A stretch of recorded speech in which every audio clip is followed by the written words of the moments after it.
Looking for some new art inspired by the national parks? Then be sure to check out our online store, The Gaze Shop. This season, as we explore the landscapes of Olympic National Park, Mount Rainier National Park, Carlsbad Cavern National Park, and Guadalupe Mountains National Park, we've got some new items and designs coming your way. Introducing our Olympic National Park and Mount Rainier National Park posters. These 12 by 18 posters make a great addition to any home or office, or a great gift for any lover of the national parks, even if that national parks lover is you. Whether it's art for your wall or a sticker for your water bottle, you're sure to find something that sparks your love of the outdoors. Visit shop.gazeatthenationalparks.com to bring some of the national parks home with you.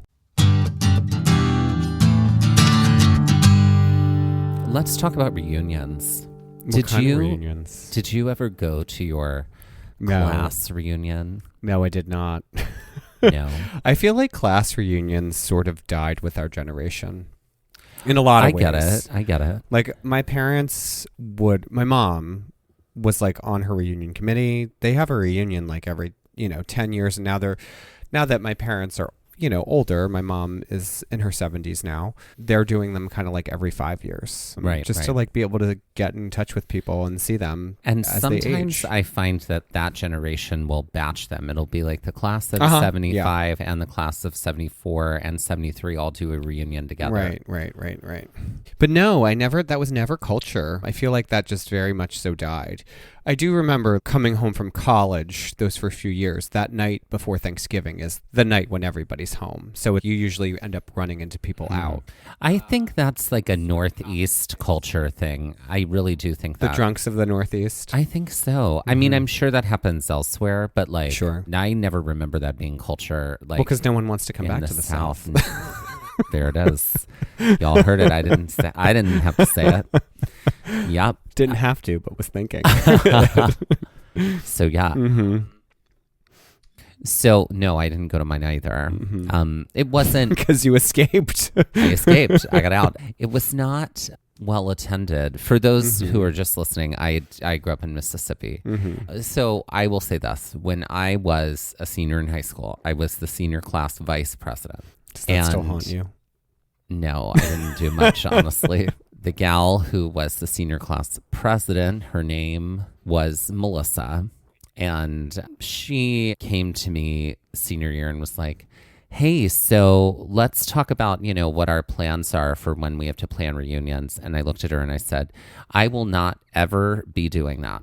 I will not help in any way. As soon as we are out of here, that is I'm never coming back. I am never coming back. You will never hear from me again. I will not even forward an email. And any email that I see about something like this, I will not even read. I will light it on fire. I don't care that it's electronic. And so we ended up seeing each other at a mutual friend's wedding. And it was the year before our 10-year reunion. And we had other friends of ours who were there. And like, I had made a little, I guess it was a little pact with like two friends that you've met now, Billy and Katie. And all three of us were like, okay, well, we would only go to a class reunion like this if all three of us went. Like, We're not going unless all three of us go. Right. So at this wedding, it was Katie's wedding. Melissa was like, so Dusty, we have our class reunion next year. And I was like, Melissa, I remember what I told you senior year and I haven't forgotten it and it still stands, period. She was like, all right, fine. She was like, and now she's asking the whole group, is there a time that would work if all of you wanted to come? We were like, well, we all are at another wedding next May, but if you planned it in June, we could make it. She planned it in June. None of us went. Yep. And that was that. No regrets. Only about 12 people went. So yeah, class reunions, not my thing. Never going to be my thing. I'm not here for them.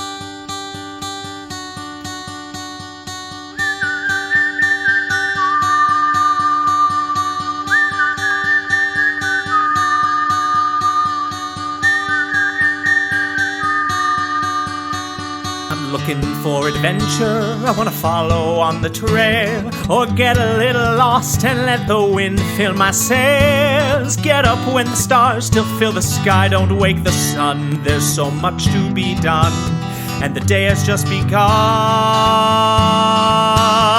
Go where the postcards are real. You can feel, you can open your eyes and open your heart when you gaze at the national park. Follow you there.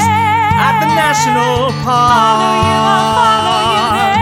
At the national park. Follow you, I'll follow you there.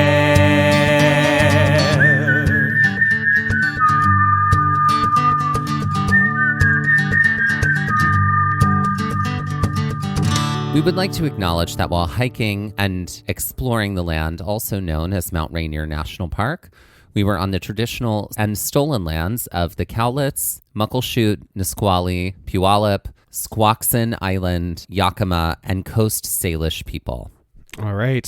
So this is one of those somewhat rare instances where what we've done in real life mimics what we're doing in the show. When we last left off, we had hiked in Olympic National Park. We hiked the Quinault Loop hike, which allowed us an actual rest day because it was a very small hike. And this was a big driving day. Yeah, Quinault in Olympic National Park. I said that already, but thanks. I know, but I'm emphasizing. I'm emphasizing. So this was sort of a rest day in that we were going to be doing a lot of driving. It was about a 3.5 hour, 4-ish hour drive because we were headed to Mount Rainier. And real quick, this is our first episode in Mount Rainier National Park. Yeah, what a sweetie.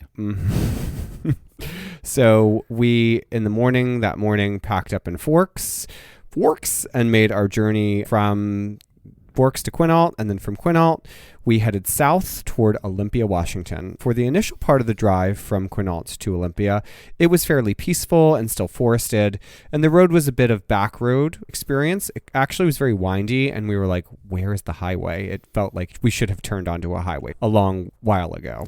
Eventually, we do find the highway and made our way toward Olympia. It was a little more congested here as we approached and then swiftly exited the city. But I'm glad we were, just passing through, as we would have had our city moment at the end of the trip with a visit to Seattle. So we knew we were going to get some city at the end of this trip. Yeah. Which, spoiler alert, also not rest days. No. We've mentioned that, though. We've mentioned that a number of times before. But as we passed through Olympia, we only had about an hour and a half left on our 3-hour drive. And we needed to pick up some provisions on the way. And we didn't have a strong cooler situation with us at the time. So we looked up what would end up being the closest and found something not far and about 30 minutes away from the place we were staying. This again becomes sort of a country road as we are driving away from Olympia, but with a very prominent feature in the distance, and that is Mount Rainier. It's so wild to see Mount Rainier, which is an incredibly prominent mountain, so far from the mountain. And at no point, Mount Rainier never doesn't feel gigantic. No. It's always gigantic. Yeah. It's always there. It's so enormous and it's so prominent. Yeah. I mean, it's a relatively flat part of the country, like outside of the Olympics and the Cascade Range and everything. That part of Washington near the Sound, you're pretty much at sea level. And leading up to Olympic, it was pretty flat in general, other than Rainier being the big kind of like beacon in the distance.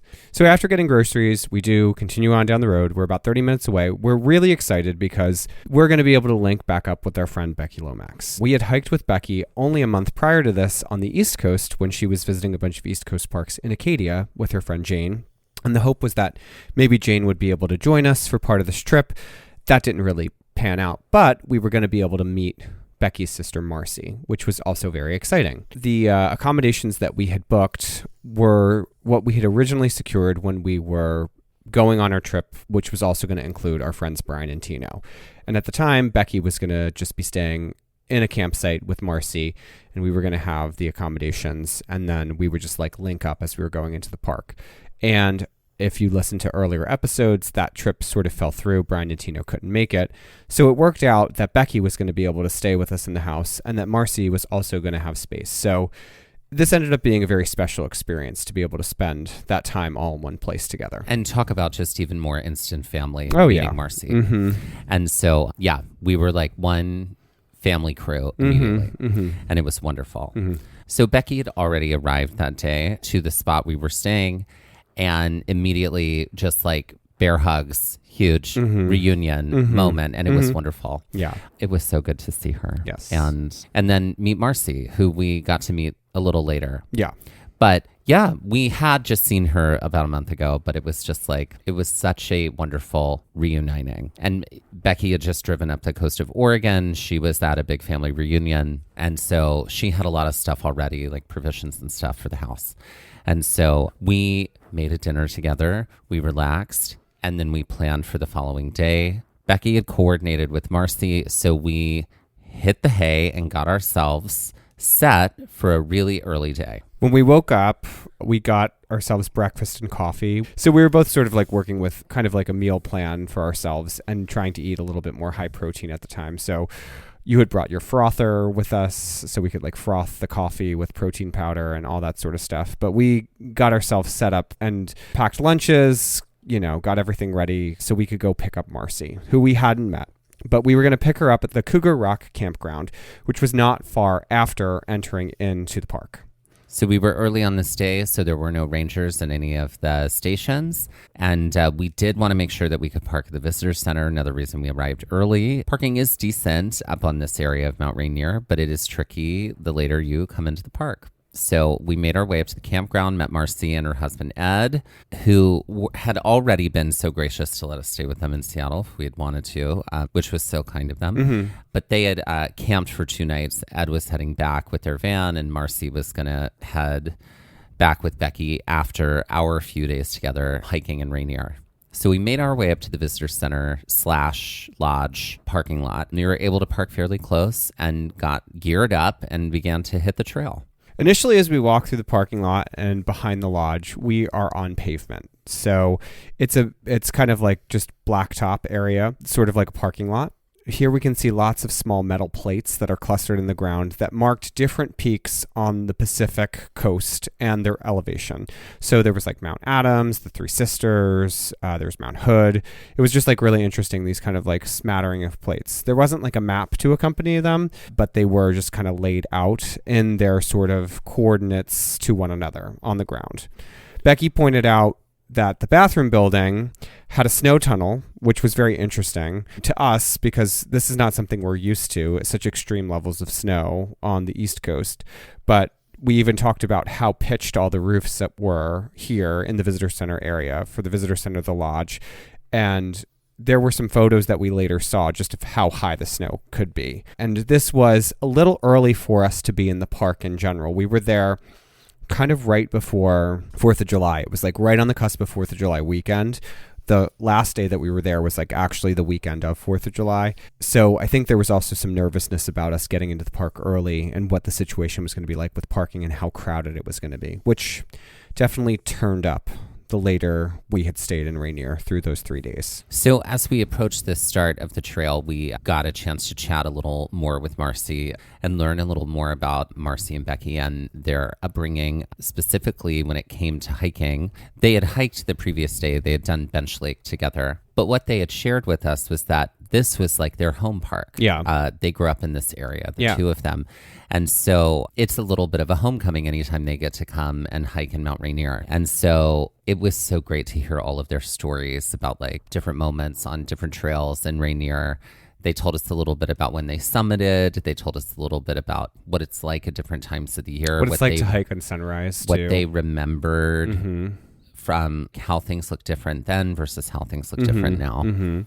It should be noted, since I just mentioned it too, that Rainier is essentially divided into 2 halves, Paradise and Sunrise. So Sunrise at the time when we had arrived was not available to go to because the road was not open. Because, I'm sorry, the road was what? The road was closed. There it is. So we were just sticking to the Paradise side of the park. As we were walking behind the visitor center, we approached the stairs that kind of are going to lead us up onto the trail. And here we are still left on a paved path as we start the hike. So there's a signboard that's the trailhead with all the information, and we are just led out onto a paved path. This has a very short incline, and it's lined with pines and other foliage and brush that aren't that tall, considering what we'll kind of get into at other points. It is worth noting that these 2 areas that you just mentioned, Paradise and Sunrise. We were at the Paradise side, and being at either one of these sides, you can summit Mount Rainier in a hike from either one of these places. But there's also just this very broad, interconnected trail system that exists in Paradise. There's another one that exists in Sunrise, all of which do have trails that do lead up to the summit if you wanted to summit, but that takes like special permission, permits, things like that, special gear. And there's also the Wonderland Trail, which wraps entirely all the way around the perimeter of Mount Rainier. Which takes quite some time to do. Quite some time, multiple days. Right. I think it's more like weeks. Yeah, or weeks. And people have done it so Marcy and Becky have done parts of it, but I don't think ever the whole thing. And we were exploring the network of trails on the Paradise side. So as we're walking, we eventually see a trail marker that says that the Golden Gate Trail is only about 0.2 miles away. That was going to be the trail that we returned on. Panorama Point, which we weren't going to on this day, was about 3.1 miles from this point. The total journey for us on this day was going to be about 3.5 miles, but with a ton of elevation gain and loss. As we start, the trail starts to gain more elevation, but it's still paved. And eventually we wind our way up to see a wooden bridge that crosses over a stream, which is at the crest of Myrtle Falls. We're just about at the juncture point of where the Golden Gate Trail would intersect with this part of what would basically be the Skyline Trail, which is essentially the two trails that were on this entire day. At this point, the trail starts to open up and we make our way on to some rougher trail. And with that, let's take our first break. Hey y'all, it's Dusty and Mike with exciting news. That's right, it's our episode finder. It's all about making finding our episodes even easier. Want to find more episodes about hikes in Shenandoah? With over 10 episodes across 2 separate seasons, it would have involved a lot of scrolling and searching. Now, with our episode finder, you can find all those episodes with a few easy clicks. That way, finding an episode on Yosemite from season 1 is just as easy as finding an episode on Zion, Yellowstone, and Haleakala, all in separate seasons. With over 275 episodes in 35 different national parks, our episode finder will add ease when finding out more about hikes in these spaces. But it's not just about hikes by national park. We've categorized our entire library so you can find hikes by state, hikes by terrain, and hikes by difficulty. And all of our Trail Mix episodes are there too, so you can easily find our science-based episodes, interviews, and more. Planning a trip to Colorado and want to hear more about our adventures there? Want to grunt it out on some really tricky trails or learn more about glaciers, grasslands, and mountains? Just click the link in our show notes or on our Instagram bio, and it pops right up. You can also head directly to our website and look for the episode finder at the top of the navigation bar. Conquer one hike in one national park, one park at a time, with just a few clicks with our episode finder. Happy trails! All right, Mike, I have a new game for us. Oh, okay. New game. So I want you to think of a singer or a band. Mm-hmm. Okay. I'm going to give you one. You're going to give me one. And then I'm going to tell you what the task is. Okay. I'm giving you a singer and you're going to give me a singer. Correct. Okay. I'm ready. Okay. What you got? I'm going to give you Jessie Ware. Jessie Ware. Okay. And I'm going to give you Dolly Parton. Okay. Okay, great. The task is they are now making an album of Broadway songs. Okay. What are the 3 big tracks that are gonna just slay on the charts from Dolly Parton's Broadway album? And mine is Jessie Ware's Broadway album. Okay. All right. So think about it Great. and come up with it. All right, Mike, what is on Dolly Parton's Broadway album? Great. I'm ready for you. I had to really think about that because I feel like Dolly's canon is large, Yeah. but she has a very specific sound. Yeah. So, on Dolly Parton's Broadway album, we have Do You Hear the People Sing? Oh, she could do a really beautiful folksy version of that. I'm thinking here of like for it. her We Used to Laugh. Yes. We used to. Like Yeah. that's what inspired that. She could harmonize with herself. It would be great. Okay, great. She's singing Tomorrow. Absolutely. She's singing to God, that would make me cry hearing her do that. Okay, great. And then lastly, she's singing Gold from Once. From Once. Oh, Girl, you understood the assignment. I did. I well sure did. done. Mm-hmm. All right, Jessie Now Ware. we need her to do that. I know. Now I need her to do that. Okay, Jessie Ware. Jessie Ware is such a big, powerful voice as well. I mean, she's a pop. She's so pop, and like her music is so like 80s and pop and like delicious and disco too. But she's also got this like powerful vocal instrument, right? So that's what I'm thinking. First, we're going to do She Used to Be Mine from Waitress. I really want to hear her do that. Then I do think it's funny that I have chosen two people, like two songs that were both sung by the same actress in two different Broadway shows. So I guess Jessie Ware's akin to this actress, Christiane Knoll. It's a tie for me for two different songs from Lucy in Jekyll and Hyde, which is Someone Like You or A New Life. I would love to hear Jessie Ware do either one of those, but that isn't my third song, so I guess I have four. And then the other one is Back to Before from Ragtime. Like, I'm dying to hear her do that song. Like, these are like 11 o'clock big numbers, big belty 11 o'clock numbers. You know what I mean? Like, and emotionally driven. And I just feel like she's got that. Yeah. So yeah, I think I like A New Life more than I like Someone Like You. So I'm going to say A New Life for her from Jekyll and Hyde. I feel like she could do a really beautiful move on with somebody. Oh my God. Yes. But I want her to like do the duet. So I don't know. Who's she going to duet with? Which Josh other? Groban. No. He's a little too close to Broadway to make that. You know what I mean? Like, I want someone a little more like from outside the Broadway sphere. Yeah, that just like would be able to lend themselves really beautifully to that. Who could do it? Who could do Move On? It's got to be somebody with some range, because that song is rangy. Yeah. Like, what about Sam Smith? Maybe. I'm not thrilled with that. A little too close to Broadway for me. Okay. Orville. Oh, yeah. Orville would do a really beautiful job, right? Yeah. It would be heartfelt. I think he's got the range. So there you go. And what are we calling that game? Divas to Broadway. Divas to Broadway. Oh my God, perfect.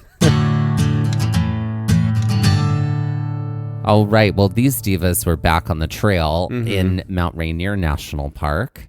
And we were heading through some meadows at this point, because that's sort of like what the landscape looked like. And wouldn't you know it, we saw an actual little trail marmot right here who was sunning himself or herself. It was like it was there to greet us. It was. You hated it.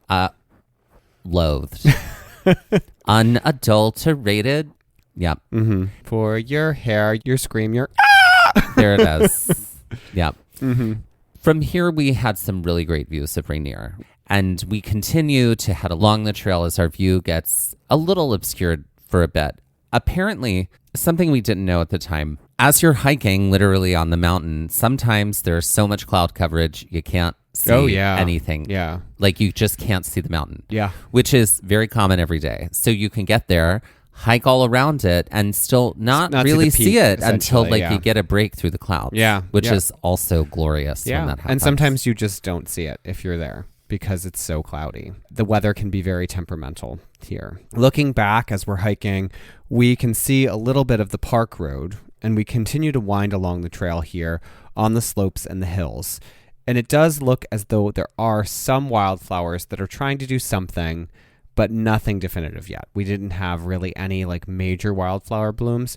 We did see a few small white flowers, but nothing crazy. So we keep going, and we're making a slow-ish descent as we travel out, knowing that we will eventually bound back up. That being said, it is so idyllic at this moment. It was so beautiful. The trail winds out and cuts through the slopes, and eventually we come to another stream crossing. This is a much more rickety bridge. It almost feels like a little more collapsed. We definitely scurry across as quickly as we can. As we look back, we could see a few locations that Becky points out to us, including the Pinnacles Trail and Bench Lake. Because of our timing, we were here, like we said, right before July 4th weekend. We knew we had about 2 days before things were going to kind of be a little bit more of a frenzy. And Becky and Marcy basically pointed these two trails out for us as potential last day things to do after we were done hiking. So we could potentially go up there in the afternoon if the time allowed and we weren't so tired. As we keep hiking, we ended up seeing a few wildflowers, those tiny white flowers I had mentioned, and eventually we start to see snow. Now, because of the weather, we were uncertain what we might face on Rainier, so we brought some microspikes with us, but you forgot yours in the car. At home in New Jersey. Home, yes. in New Jersey. Yeah. At the airport. Mm-hmm. So the conditions on the trail were changing pretty rapidly on Rainier. We were hoping that while we were there, we might get to sunrise, but when we left for the trip, or even when we were in Olympic, everything to sunrise was still closed. That being said, the West got a ton of snow this year, but right before we headed out, we were checking with Marcy and the Washington Trail Association, which is a great resource. And it was clear that because of the warmth, things were melting fast. Thank you, global warming. But it was recommended that we, obviously wear boots so you can heel in the snow as you're descending and to sort of toe in as you step in when you're ascending. So hiking in the snow is not the worst, mostly because it's still mostly solid and not mushy, and it's not icy. It's somewhere kind of in between. There are parts of the trail where the snow is decently high, where it is covering a good deal of the trail, and the trail markers are also somewhat submerged. We do end up hiking for a little bit on the trail, following footprints and bare areas of trail. And then we eventually make our way to the juncture point for the Lakes Trail.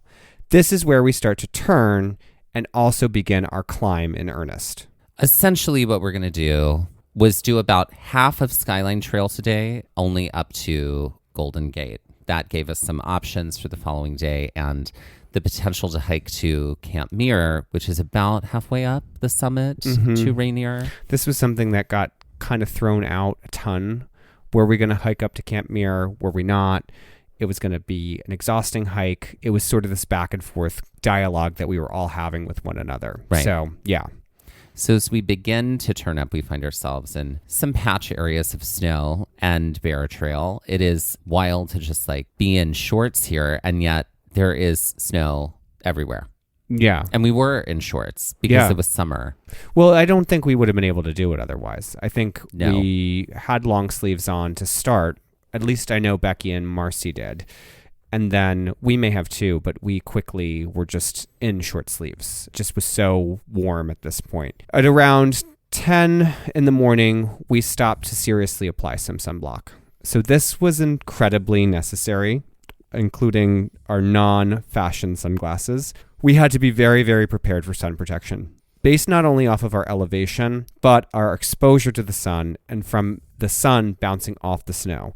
And there are people, as Becky explained, that would come off the mountain and just look wrecked from being burned because they were not expecting that level of sun exposure. So we were very, very vigilant.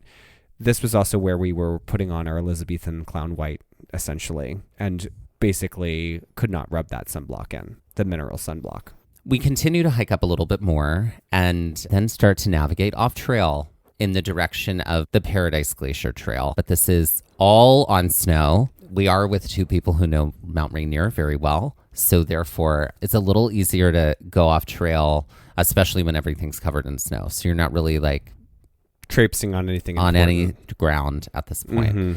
After hiking with Becky in two different parks, obviously she knows this very well. It is clear that she is always very careful and respectful about this, and she knows what she is doing. And yes, we've never felt safer doing this with any other person. No, absolutely not. She is the person to make us feel incredibly comfortable with hiking and hiking in situations that most people might not hike in. Incredibly grateful, feeling incredibly safe with her as a person to be with when it comes to hiking here.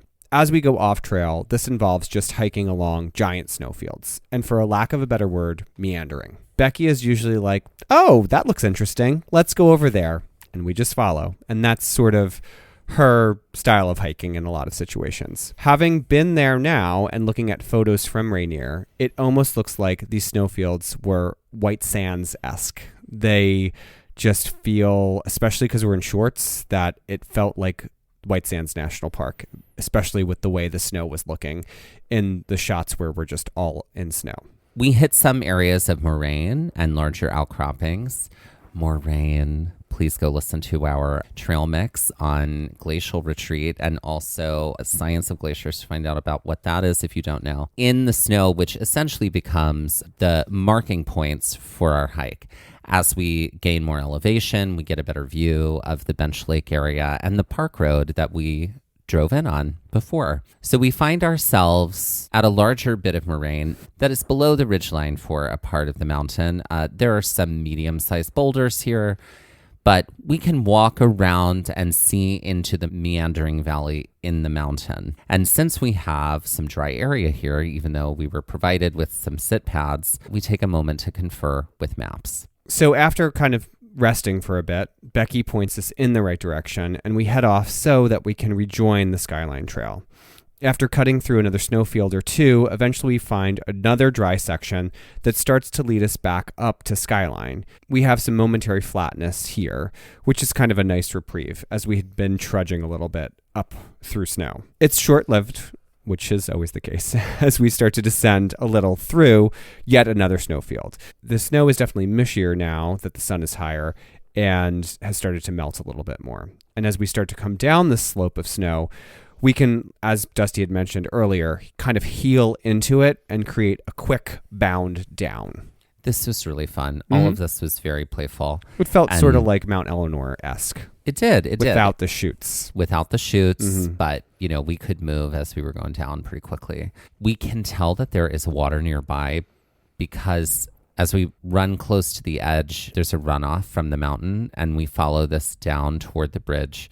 And there is a clear that runs over the stream, and we can see that straight ahead of us in another snowfield with the elevation that we must climb. So after crossing the bridge and winding up a bit through the snow, we find another dry area, pop a squat, and eat some lunch. This is also where we find our buff fashion and iconic photo shoot that we'll share. Yes, on our socials. We had a lovely little fashion shoot with our buffs on. That's right. And our very overly sun-blocked faces and sunglasses, non-fashion sunglasses. After we have our little, kiki photo shoot, we get back on the Skyline Trail, and it's mostly clear here, but there are some drifts of snow that are impacting our quicker progress. And this is definitely where we start to gain a large majority of the rest of the elevation that we're going to get on this day.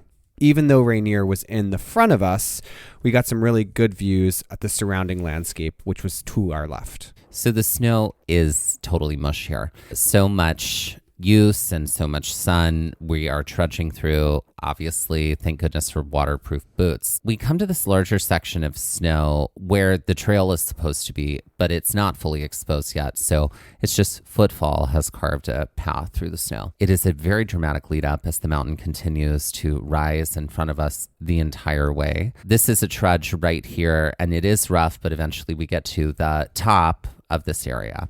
It's interesting because from here it feels like you're in a bowl, and there's a ridge in front of you that you can see the trail on top of, and looking to the right, you can see how the trail rises up to meet that ridge. If we wanted to go to Panorama Point from here, it would have been just under a mile, but a definite trudge-worthy mile. But it is an incredible, beautiful view to take in as we're standing here sort of at the juncture point for where we could go to the right or to the left. And it's an incredibly beautiful spot to just take everything in. What we ended up deciding to do next was turn to the left and head towards the Golden Gate Trail. And with that, let's take our second break.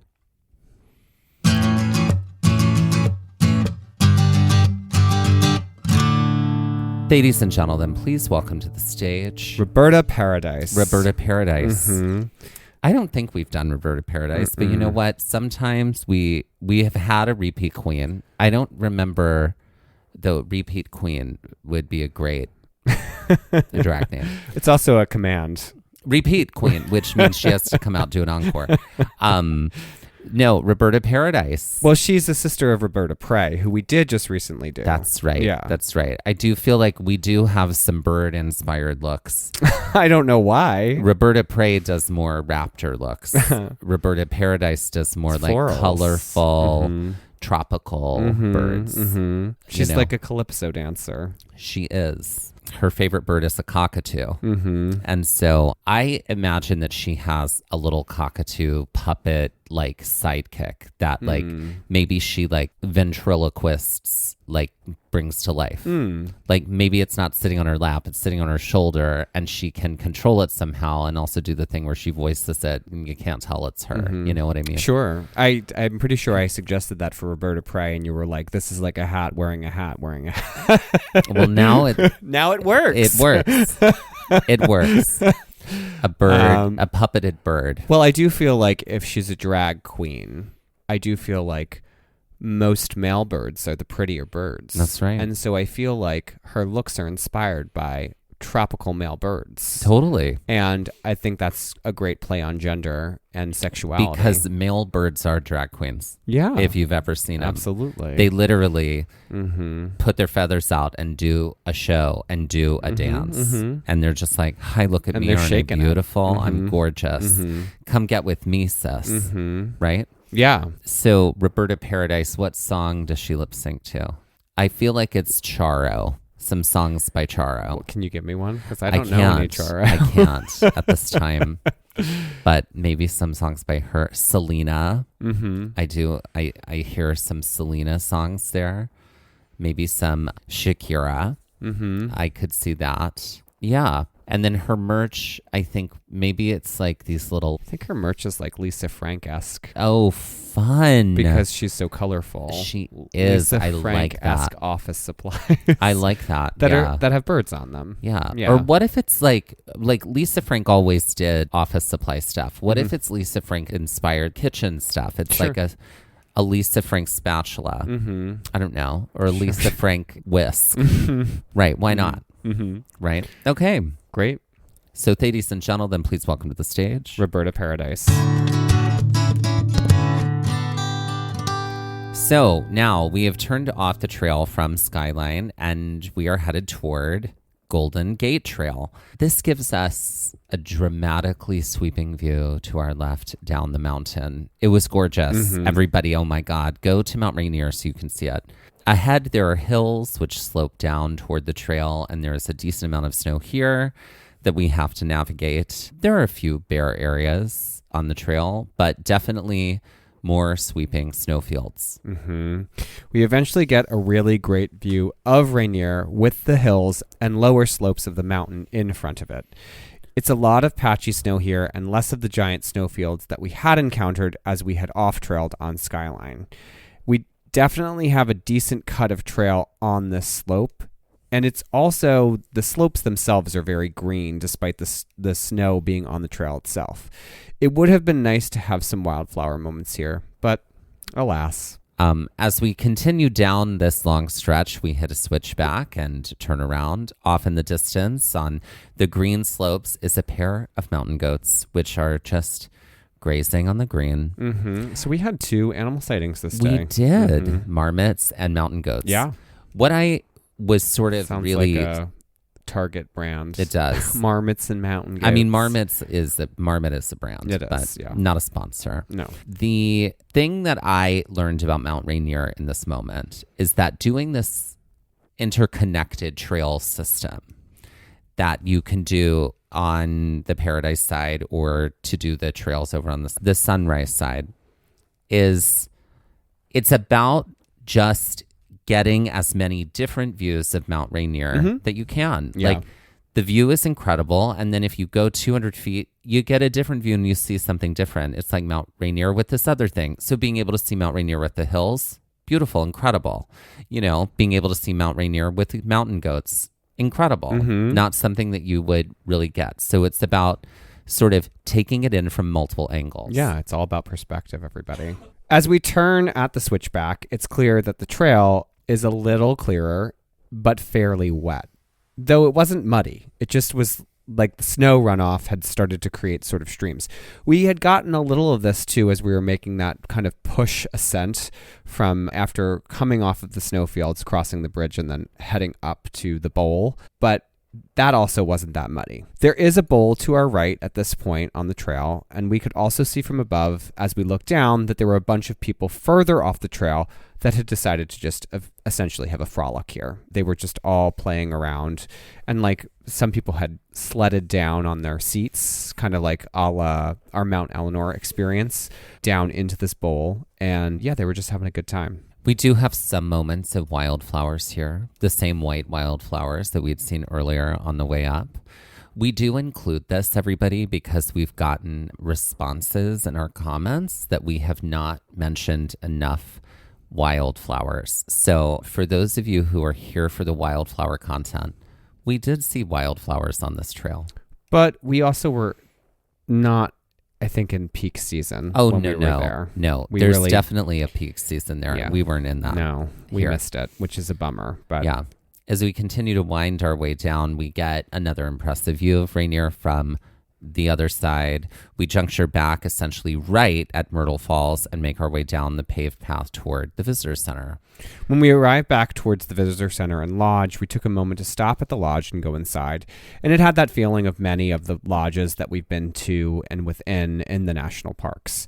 It had an outdoor patio that was reminiscent for me because I had also been to Rainier on that same trip that I had gone to Olympic on in 2015.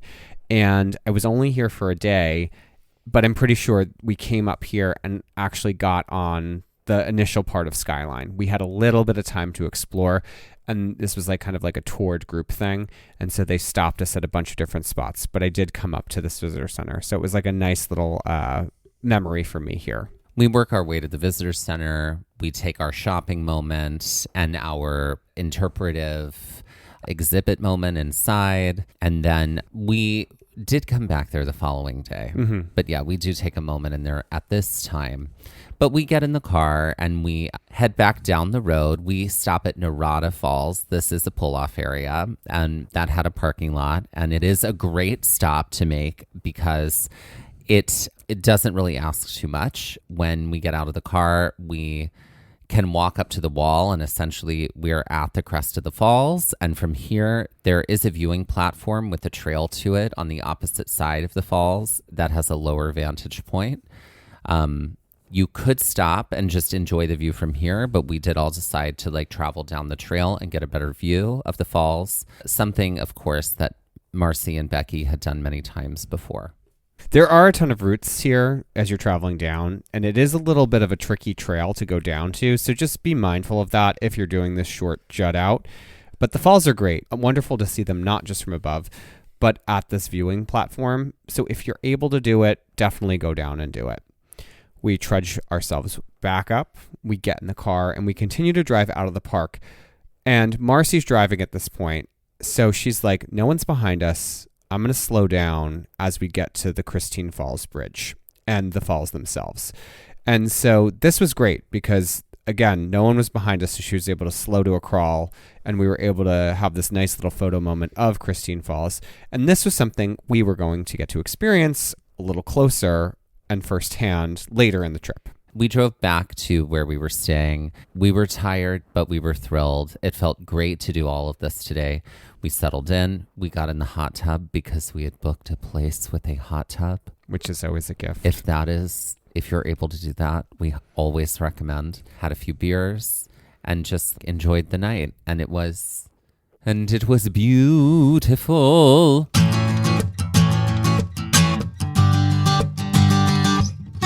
All right, Mike, let's put this trail on the Karen Stone scale. Now, there are some things we have to remember, which is it was highly snow-covered. We're only going to be able to respond to this as it is snow-covered. Mm-hmm. So I'm going to give it a 7. Yeah, I'm thinking a 6 is for me. Okay. It was tricky, but I never felt like it was too much. I never felt Right. like it tilted towards 10. No. Yeah. If there were less snow, maybe it would be less, but I think because of the snow, it made it a 7 for me. Mm-hmm. That's Yeah, all. the descent on Golden Gate wasn't bad. No. It really was the trudge up, but that was a lot of fun because we were off trailing it too. So do you want to put anything for Narada on here? Oh, I Because I would do say feel like a like- 3. I mean, it's definitely not a 1 or 2. No, I'd say for me, I'm just there were so many routes, and lot and it of was routes. kind of slippery. So that's not a trail for everyone by any means. It's short, but It's a decline and then an incline. I'd say back like a up. 3 or 4 for sure. So Okay, yeah, great. so a 13 out of 20 for Skyline to Golden Gate, and a 7 out of 20 for Narada Falls. And let's end this episode like we end all of our episodes with some Jeopardy style trivia. Who would like to start today? Go for it. Okay, great. My Jeopardy is inspired by the title of this episode, which is Skyline to Golden Gate. Okay. And I was thinking about all the different... Skyline is the name of a drive in so many national parks. Mm-hmm. And Golden Gate is like a place in San Francisco. Mm-hmm. And obviously on Mount Rainier, we were going from Skyline to Golden Gate. So this entire category, what you have to do is use the clue to guess which point or neighborhood you're starting in, and then which point or neighborhood you're going to, and you also have to name the city. Okay. Okay, we're great. We're very near to one another in our Jeopardies. Interesting. Today, so Okay, great. So for 100, if you took a stroll up the elevated park that used to be an elevated train, and then exited Hudson Yards, walked over to 8th Ave and walked up to 59th, and found yourself at the corner of this famed green space, you'd be going from here to here in this city. So I'm naming the neighborhood and the cities. You're naming the, like for this, it's the elevated park and then the famed green space and the city. Okay. Well, the city's New York City. Yes. And is it Central Park East? The city. It's just Central Park. Central Park is where you're headed, and you're coming from The like, elevated park that used to be an what elevated. is the High Line to Central Park? That is correct Okay, in New York City. Great. For 200, if you started along the water at Penn's Landing for lunch and made your way on foot up to Johnny Brenda's for dinner, you'd be going from this neighborhood to this neighborhood in this city. So you'd be going from South Street to Fishtown in Philadelphia. Yes, I'll take that. Or Queen Village, we could say. Yeah. Sometimes Penn's Landing is also technically considered Old City. Oh, So guess I'll so. take any of those. Okay. You know Yeah. Philly better than I do. I so, guess part of it's Old City. Yeah. Okay. It's all like in the mix down there. For 300, if you took a look at the painting American Gothic by Grant Wood in real life, in person, then got on foot to head to the north end of this city to go to the queer neighborhood nestled in North Olmsted, you'd be going from here to here in this city.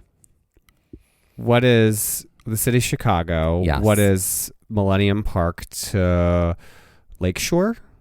To So what is the bigger name for that area? for the Loop? There it is. Okay. Okay, the loop to The Loop to what's the name of the queer neighborhood? It's not Lakeshore, but it's adjacent. It's We stopped inside there. of North Halstead. Yeah. And we stopped there at that one bar We did. for like 2 seconds. We did. I can't remember the name of it. What is so it's Chicago, and what is the loop to Boys Town? Boys Town, duh. Hi. There you go.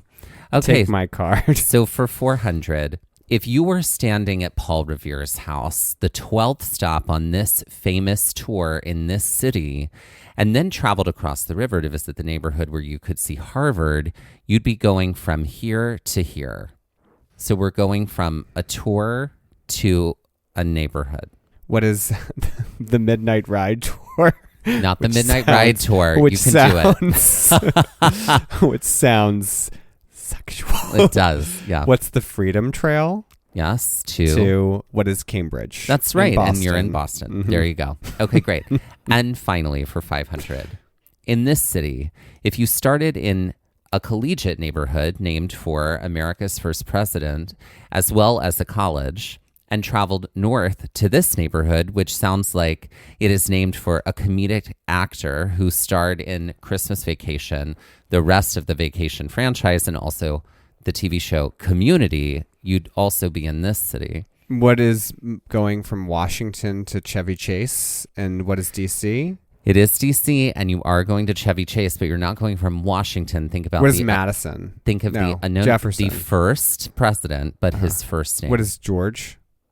Washington? George is correct, but in this neighborhood, Georgetown. What's there you go. Georgetown Georgetown to Chevy Chase. Chase. Mm-hmm. In DC. There you go. Great. And wonderful. So my episode's Jeopardy is titled Skyline. In this Jeopardy, I'm going to be naming buildings in a city, and you're going to need to tell me that make up the iconic skyline of the city, and you're going to need to tell me the city. Oh, okay, great. Okay. Great. Okay. So I'm for ready. 100, 30 Hudson Yards, 432 Park Avenue, and the Woolworth Building help to make up this iconic city skyline. What is New York? That's right. Mhm. Correct. New And York City. This floor better shine like the top of the Chrysler building. Mm-hmm. For 200, the Comcast Technology Center, Comcast Tower, and One Liberty Place make up the skyline of this city on the Delaware. What is Philadelphia? Correct. Sponsored by Comcast. We are not, but the city of Philadelphia is. Seriously. Don't you mean Cabletown? Yeah. For 300, St. Paul's, the Shard, and Lloyd's Building are a mix of young and old in this city's skyline. I should say this European city's skyline. What is London? Correct. Okay. St. Paul's. For 400, One Barangaroo, Shifley Tower, and Salesforce Tower accompany a rather attractive music hall in the making up of this city's skyline. Salesforce Tower? Really? What is Sydney? Yeah. Okay, great. Great. I didn't know they had a Salesforce Did the Tower in accent Sydney. throw you off? The accent was pretty good, but I was like, is he doing Australian or is he trying to do something else and it's landing Australian? Is he doing American, doing Australian, doing American? That's it. Right. The hard R. Mhm. Hard R's. Okay. And lastly, Sky Tower, the One, and Scotia Tower make up this capital city's skyline. What is Washington, D.C.? No. Incorrect. Is it an American capital city? No, it's not. Okay, hold on. Read them again. Sky Tower, the One, and Scotia Tower make up this capital city skyline. Is it in Nova Scotia? Is it Montreal? Toronto. There you go. There we go. I got there. I got there. It was Toronto. I knew the whole time.